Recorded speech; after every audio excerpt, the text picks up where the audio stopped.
Welcome along to the football kickoff with Sky. All the football you love in one place across Sky Sports, BT Sport and Premier Sport. If you're watching on YouTube, make sure you subscribe. We're here every Friday around about 10:30 on all of OTB's social channels, getting into the best games of the weekend to make sure that you have your card marked in advance for what to watch on telly. Let's get into it. The football kickoff with Sky. Watch every single live Premier League game on Sky Sports, BT Sport and Premier Sports. All right, I'm delighted to welcome back to the show David Connolly. David, good morning to you. How are you? How you doing, guys? You well? Yeah, also with us is Colm Boohig. Colm, you're very welcome. David, sir, how are you? We asked in our snap poll before we came on, will Manchester City have a Champions League hangover? And I think the Liverpool fans have been reading The Secret and they're trying to manifest this into existence because they're saying, yes, Man City will have a Champions League hangover. David Connolly, I ask you, will Manchester City have a Champions League hangover? If it's a hangover, it won't be from celebrating, will it? I mean, sadly for them. Do you know what? I look back on the two games, you know, and like a lot of, I think if you look at West Ham as well, you know, the damage was done in the first leg, you know, and I'm sure Pep will be pouring over that, right? You know, the chances they could have had 6, you know, and they came so close. I reckon they'll be devastated, you know, and I think there will be a hangover. I guess the only thing is maybe they're at home, which will help them. But I'm sure they're absolutely, you know, they'll be pouring through that game how they lost it, you know, for years to come. Can I just tease this out a little bit? Because certainly a lot of the commentary has been about the fact that they didn't get Harry Kane and so therefore they didn't have somebody to finish all the chances that they created in the first leg. But they did score 5 goals over the 2 legs against Real Madrid in a semi-final. You would expect, if we'd sat down beforehand and we'd said, right, I guarantee you Manchester City are going to score 5 times over the 2 legs, we probably, almost certainly, would have said, well, they're going through. I mean, they're definitely going through because they can stop Real Madrid from scoring 6 or 5. That's all they need to do. But they couldn't do it. So are we missing the point when we're saying this is all back to Harry Kane and them not having a number 9? And I get the point you make about the missed chances, but if the defence was just a little bit better, they'd be going through. No. Obviously, I mean, a lot of the goals were avoidable. I mean, they you know, the brilliance. I know had some brilliant play as well from, you know, but I guess you could say Fernandinho in the first leg where he got too tight and then, you know, they didn't cover across quickly enough. That got them back in it. You know, the 2 penalties, kind of clumsy. The handball was just crazy, you know, so careless. Laporte have his arm up. You will pick holes over, you know, 180 minutes, right? I mean, I'm sure Colm will, like everyone will. They'll pick holes in that. Do you know what I thought was fascinating? Fascinating was Carlo Ancelotti, right? Who had just won the league in the top 5 leagues, right? He's a league winner. He turned to his bench and asked Tony Kroos what to do. Have you seen this image? Yeah. Where he's discussing. I thought that was fabulous, you know, because it's going a bit off point here, but you know, I know lads that went to Chelsea when he was a manager, right? And they went. I was at Southampton at the time. It was the medical staff, right? And Southampton were building a new training ground, so they went around all the best training grounds to see what everyone had. And at the time, Ancelotti was manager at Chelsea. And they couldn't believe, they walked in the physio room, and normally physio rooms are sterile, yeah? There's no TV, there's no papers. You know, you should have seen the physio room when Roy Keane was at Sunderland. I mean, you know, you couldn't raise a smile. You know, it was like you were, you know, solitary confinement. Yeah, you were condemned. But you went to the Chelsea one, right? And they came back and they said they had the telly on, music blaring, there was newspapers everywhere, magazines. It was like a youth club. And cut me short, I took a lot from that because I thought, wow, he wants the atmosphere where the players are relaxed. And, you know, look, if he'd have lost, we wouldn't be discussing this. But the point being, his way of management is fascinating considering the success he's had, even turning to his bench to ask him, what do you think about bringing the subs on. He brought Camavinga on, and I just thought that was incredible. It's a fine line, though, isn't it? I mean, Real Madrid didn't have a shot in target until the 90th minute, until their first goal, and Manchester City did everything right, and Jack Grealish had those 2 chances right at the end. Your old boy, and I firmly agree with you, David, that Ancelotti has a great way about him. But I know that the media, we would have turned that around if Manchester City had held on for that win and say, what is a manager of Carlo Ancelotti's experience doing, turning around to one of his players to ask him how to do his job? But now we're saying, oh no, he's a good vibes manager and he gets the best of everybody. And I think he does. And you and I, Ger, were talking about this about 3 or 4 weeks ago when you were like, Carlo Ancelotti, what's he all about? Well, look at his Wikipedia. It's incredible. He has put together a pretty good CV at this point. It's a really interesting comparison, and I think because it was Pep, right, and because Pep is on the sideline like an electrocuted monkey, kind of constantly twitching, pointing out what people are supposed to be doing and where they're supposed to be and screaming at them. Mahrez had a shot recently where he shouldn't have shot in one of the games. It was the league game, the weekend, was it, or 2 weekends ago? Yeah, they were true. He should have squared it. Yeah.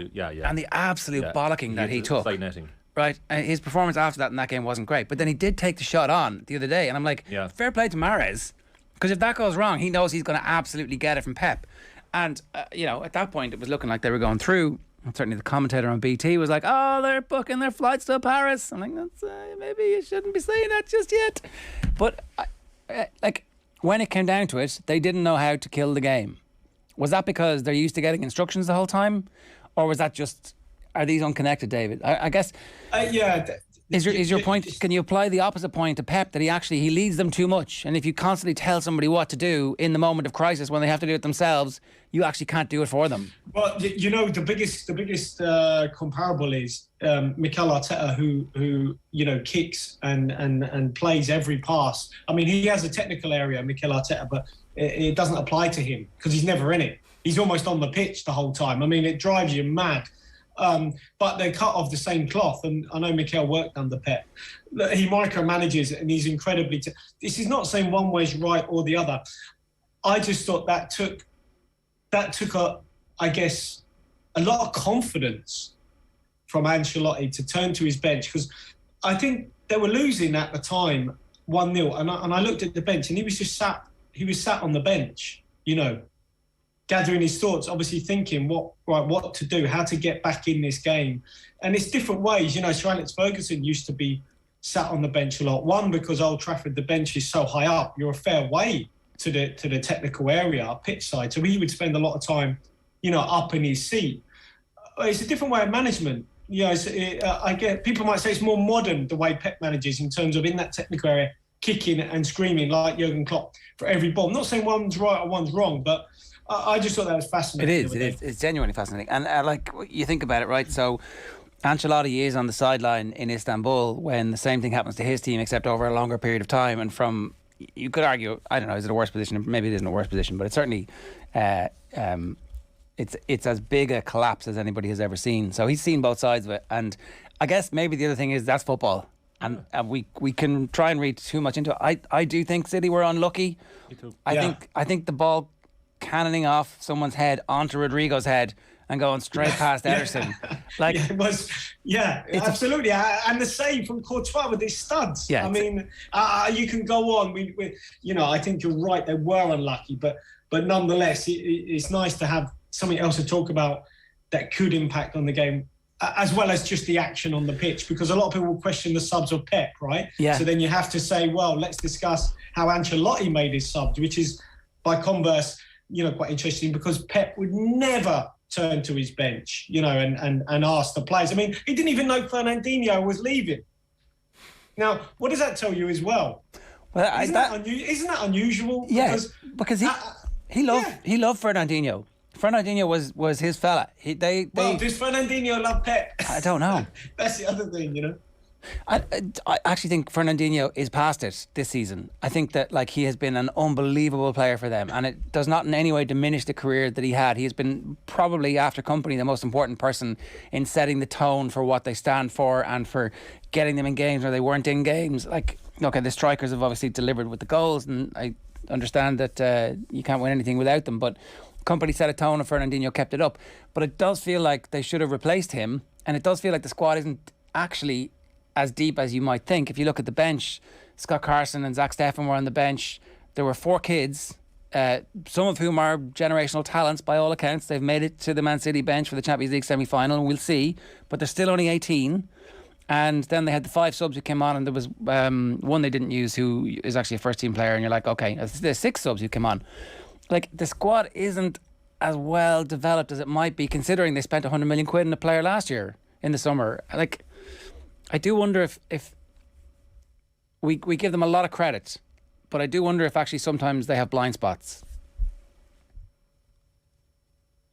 Yeah, I mean, Colm, I don't know what Colm thinks, but I guess they'll pour over that now, in terms of there's talk in the paper they're linked with Frankie de Jong, somebody of that ilk. The Harry Kane ship has sailed. So, I'm sure they'll be looking, but as you say, look, they weren't far off it. It's just, I just wonder whether Pep's, when it's all said and done and Pep eventually leaves Man City, there's just been a couple of clues along the way, like Fernandinho, he didn't even know Fernandinho was leaving. I just wonder how much they actually, they respect Pep. I just wonder how much they like him. Yeah, but we'll have to wait and see. That might come out eventually. I don't think it's ever mattered to Pep himself if the players like him or not. He's very, very different to Jurgen Klopp. He doesn't go the Paddy approach. He goes to, as we've all said so far, this kind of autocratic approach where I will tell you literally word for word or play by play what to do. And what struck me, we've already untouched it, but I do think it's worth repeating, is just how leaderless they looked once extra time started. And you were looking around thinking, and why is that? Because he's the captain as well as the manager, and I think they were looking around being like, what do we do next? And I would say Kevin De Bruyne is the leader, but he was taken off. And then after that, I'm kind of struggling. Fernandinho, yes, but again, his influence is far diminished this year. And obviously, they haven't really ever replaced Vincent Kompany in the sense of a leader. Yeah, but Diaz is, and you'd expect Rodri and you'd expect Gundogan to be able to They're lead. in the positions of being leaders. They're in the spine of the team, but that doesn't necessarily make them leaders. And they're lacking that a bit. And also the number 9 issue. Like, I don't know, are we changing our minds a bit on this? Like, at the start of the season, we were like, they need to replace Sergio Aguero. They didn't, and they've had an absolutely fantastic season up until literally the 90th minute of this second leg. Nobody was mentioning the fact that they're short of a number 9. And now, because Jack Grealish didn't finish those 2 chances, we're saying, why don't they have another number 9? Well, they're getting Haaland. They're getting Haaland, and then if they get Haaland, is that the final piece of the jigsaw? And then does he win the Champions League next year? And then does he say, right, I'm done? Because all of this has been for the Champions League, which he has yet to win. And he's won everything else, but doesn't matter that he's won anything else other than the Champions League. I think if he wins it, he's going to defend it, to be honest. This is the football kickoff at Sky. All the football you love in one place across Sky Sports, BT Sport and Premier Sport. If there's going to be a hangover, it would need to be this weekend on Sunday against Newcastle. It's a 4:30 kickoff. It's live on Sky Sports. It's also live on Off the Ball. Commentary from the Etihad with Nathan Murphy and David Myler on duty for that one. Our other live game on Sunday is Arsenal against Leeds, which kicks off at 2 o'clock live from the Emirates with Stephen Doyle and Brian Kerr on duty for that one. Let's talk about the Man City Newcastle game. Newcastle have been in excellent form since they made all the signings, David, and yet there are these games where, I mean, they definitely gave Liverpool their fill of it in that game. Can they do it against City and kind of use this as a springboard for starting next season in a blaze of glory, or are they actually now pretty much flip-flops on, board shorts on, here comes the beach? Yeah, they could be. I guess it's hard to say. I mean, you can't even look at the last game between the two where City were comfortable. They ran out 4-0 winners. I don't think that's a fair reflection. However, I think certainly for Newcastle, say the 4 games they won in a row, the Wolves won, Leicester, who got an eye on Europe, Palace not really anything to play for, Norwich down. I think probably in the form Newcastle in, you'd expect them to win. But when they faced the good sides, Spurs, they lost by 5, Liverpool, they ground it out. I can't see Newcastle getting anything here, but that doesn't diminish the job Eddie Howe has done, because I mean, they could in theory, finish 9th, top 10, but they are 10th. They could finish 9th, 10th, and I think that would be incredible considering where they were when he took over. David, how far away, in your opinion, are we from a Newcastle title challenge? But that's a good question, because I think they're a long a long way. I mean, the title challenge, they've got to make up 40 points. 40, so that's 15 wins or, something like that that's not going to happen. Let's be honest, that's not going to happen. But they'll look at sides like West Ham and sides like that and go, well, we could be competing for European football. Yeah, but the title challenge, I think, is to make up that amount of points is I think they're a long, long way off. I don't think we're talking next season or maybe even the year after, but certainly in a 5-year plan type of thing. Like, the other thing is you're saying they need to make up 40 points. Well, Eddie Howe only came in, just shy of the halfway point and has done a better job than, I don't know about you two, but better than I expected, the impact he's had so far. But he actually has a terrible record against Pep Guardiola, 11 out of 11 defeats, lost 34-5 on aggregate. So... Yeah. But this is probably his best chance because the Newcastle team are doing very well. But as you said, David, they've had a few dead rubbers. They could get spanked here. Yeah, I mean, and what's interesting as well, I guess you're talking in the future, but for next season, I was at Bournemouth the other day, and Bournemouth going up, that'll be, I think that'll add a nice little sideshow to next season when those two face off against each other because, Scott Parker and his assistant Matt Wells kind of reminiscent of Eddie Howe and Jason Tindall when they first went in at Bournemouth. So I think for Newcastle, look, if they can get anything out of this game, they'll be doing well to try and utilise a hangover from City. But I think it's going to be hard. But nonetheless, for them, top 10 will be an amazing end to the season, I think. Okay, who will challenge for the title first? Newcastle United or Manchester United? Stop. Come on. That's yeah. Yeah. Come on. Yeah. That's insulting. How quickly will Ten Hag turn it around for them to be realistic title contenders? Like, I know you're just asking that question for the crack, right? No, I know honestly, you serious are. question because there's a chance that Newcastle outspend Manchester United 3-1 or 4-1 in the summer. Are you sitting here telling me that this time next year we're talking about Newcastle United ahead of Manchester United in the Premier League and we're saying they're outside chance for at least next season and they're better than United? Do you think it's guaranteed, nailed on, 100% certain that Manchester United will be ahead of Newcastle this time next year in the table? 100%. Really? 100%. Absolutely. Really? We can go back to it. Let's timestamp it. Okay. It's 10:48 on the 6th of May 2022. Sure, there's timestamping. We're doing this. I don't think it's nailed on. Let's wait and see what the transfer activity is in the summer. Yeah. It's going to be an entirely new Manchester United team when you look at the players who are leaving. But it will also probably be, I would say, at least half a dozen new additions to the Newcastle team. He's not happy with this squad at the moment, so then they have to gel as well. They've been pretty good at gelling. That you would say that the one thing that we've learned so far is that he's been able to manage players coming into the team and very quickly bed them into what he wants them to do. This Manchester United squad need coaching in a modern capacity, and if they get that combined with the players that they already have in the squad and they're going to add, then they're going to be miles better than Newcastle. What if they're all just crap? Miles better. Okay. I like the fire from the Man United fans this morning. It's an insulting question. I mean, look, it's real. It's a real thing. Arsenal against Leeds, right? Maybe we should talk about Spurs first. So Liverpool Spurs is the 7:45 kickoff on BT Sport on Saturday evening. I don't know about you, but sometimes these Saturday evening fixtures, there's just a bit of weirdness to them. It's an unusual time for footballers to be playing late night Saturday. It doesn't happen very often. Happens Champions League finals. It happens big games towards the end of the season. Weird things happen. We're talking about a European hangover for Manchester City. Is there any possibility that Liverpool have a bit of a hangover from what happened midweek, David? No, I don't think so. I think you're right though. In terms of the late kickoff, it is. And we didn't really touch on Brighton there, but there's a lot of teams, and Brighton's one of them. They've had barely any games at 3:00, like barely any. Now, if you're a fan and you're playing on a Monday night, a Friday night, 5:30, 7:30, anyway. Why this one is at 7:45, I don't know. There won't be any hangover from Liverpool. I think they had the hangover in the first half the other night, and other than that, they'll just roll on. Relentless manner. I can't see Tottenham getting anything here, but I think they had a comfortable victory against Leicester because Leicester had one eye on the Roma game. But I can only see Liverpool just going from strength to strength. The interesting game will be after this when they play Aston Villa and Steven Gerrard. That will be the interesting one. But I think they'll win this one. Do you know what I can't get out of my mind is that I just don't trust, from a Spurs perspective, Antonio Conte definitely being there next season. I do get the feeling he's kind of looking around, thinking that I'm a bit better than Tottenham.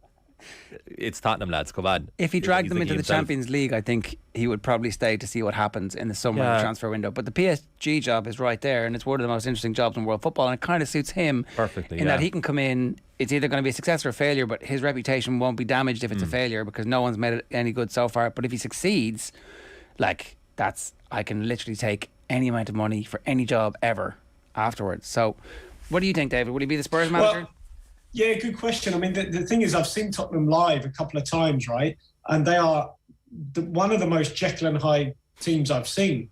Like, they can be brilliant on their day, like they were against Newcastle and smashed Villa. But I saw them live at Brentford and they were awful, They were poor against Brighton.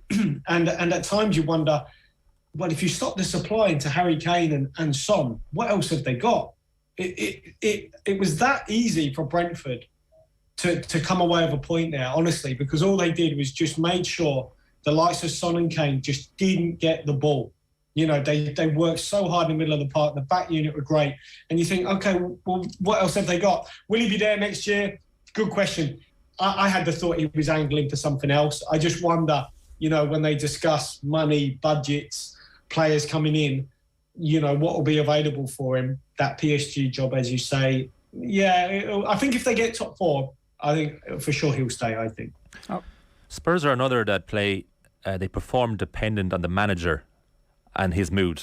So Conte seems he's up for certain games, he's not up for other games. And like David referenced the Brentford match there, I caught a bit of it, not the whole thing, but I completely agree with that assessment. They were bang average. And then you see them like the Newcastle game at home where they could have won that. That could have been a double figure match easily. The one thing is that this weekend is going to be a huge hinge point for them, and then obviously they've got the North London derby next Thursday night. So it's Liverpool Spurs on Saturday evening, as we've just talked about. I think you're both predicting a Liverpool win for that one, and then the next day it's Arsenal against Leeds, and Arsenal are at home.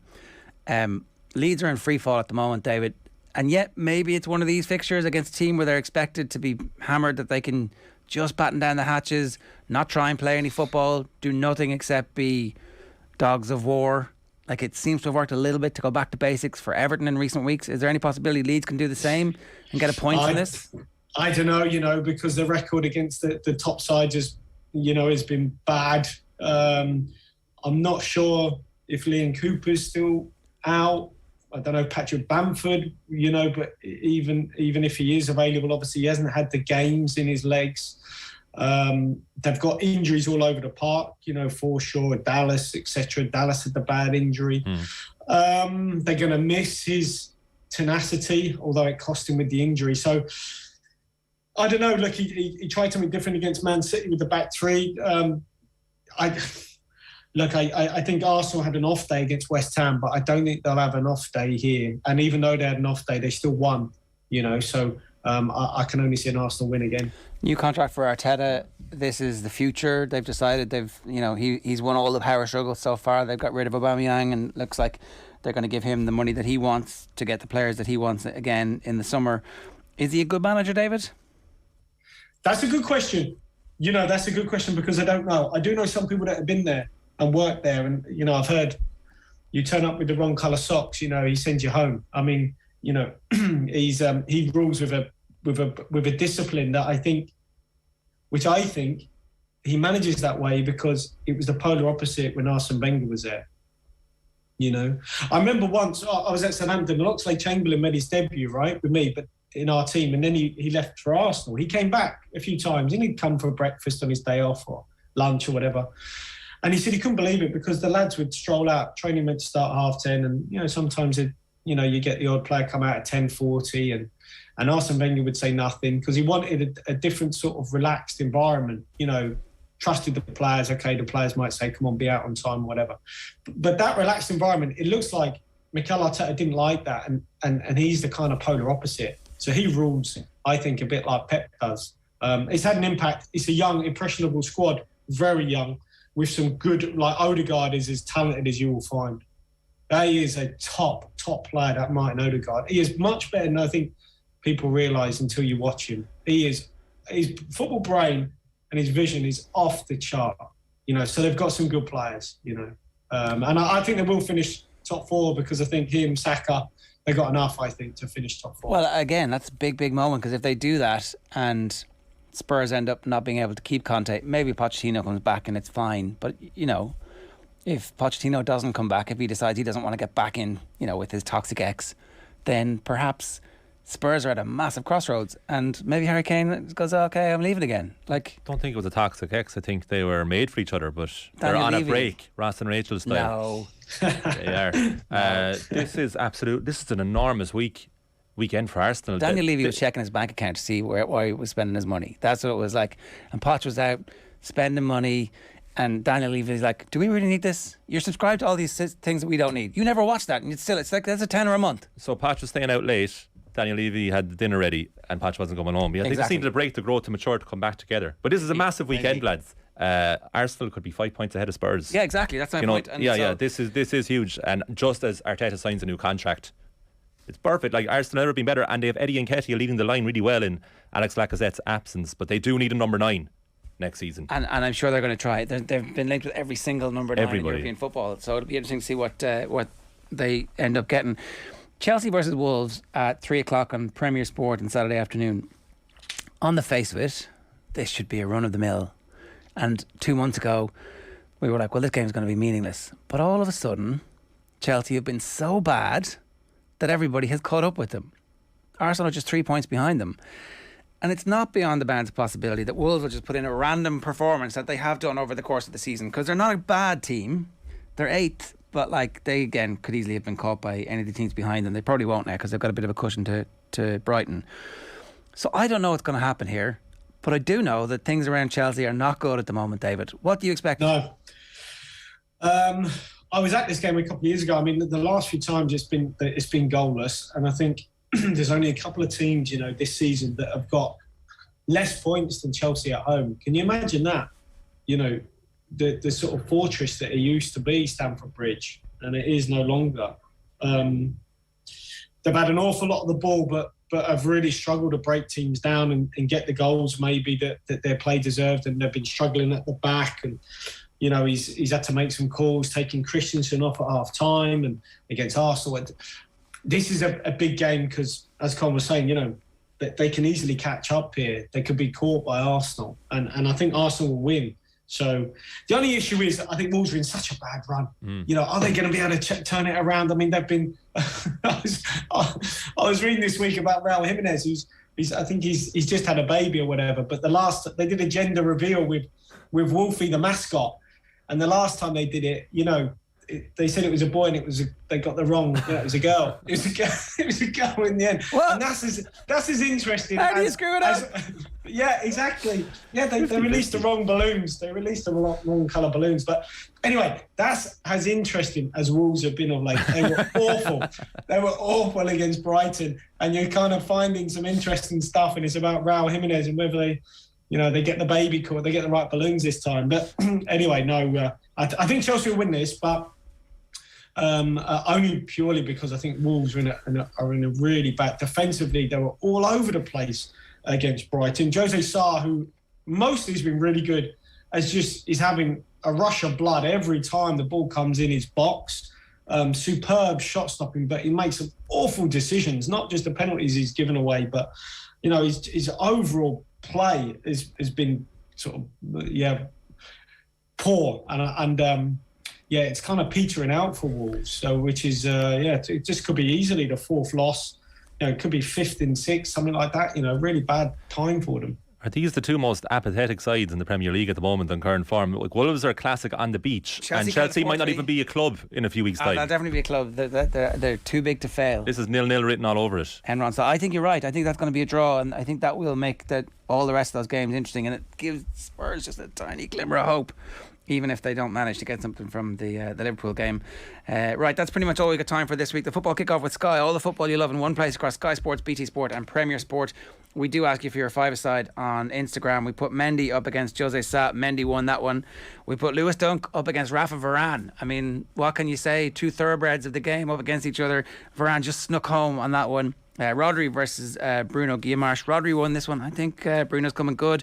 Bukayo Saka versus Rafinha. Saka won that one. And Mo Salah versus Harry Kane. Mo Salah won that one. Our Liverpool fans were out as I said, manifesting things into being big fans of The Secret. David, good stuff. Thanks a million for joining us. Cheers, guys. Take care. Colm, David. thank you. Enjoy the football this weekend. We'll be back next Friday at 10:30. Take care. The football kickoff. With Sky. Watch every single live Premier League game on Sky Sports, BT Sport and Premier Sports.